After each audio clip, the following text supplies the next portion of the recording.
తలకాయ కూర ఎట్లా ప్రిపేర్ చేసుకోవాలో మా అత్తమ్మ చూపిస్తుంది, చూసేయండి. అల్లం వెల్లుల్లి పేస్ట్, కారం 1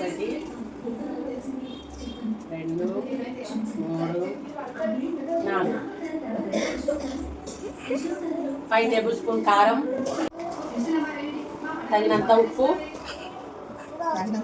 ధనియాల పౌడర్, ఇది ఎందుకు రాగి పట్టుకొని మసాలా, మరాఠీ మొగ్గ, గోజాకు,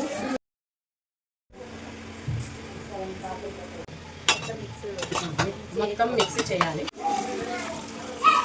మళ్ళీ ఉప్పు కారం కలిసేలా కలుపుకోవాలి. ఇది పెట్టేసుకుని గ్యాస్ ముట్టించి పెట్టడమే. ఓ 10-15 విజిల్ వచ్చేంత వరకు ఒకసారి మధ్యలో చూసుకోవాలి. కూర ఉడికింది అని తీసేస్తున్నా. ఇక తినడమే ఆలస్యం.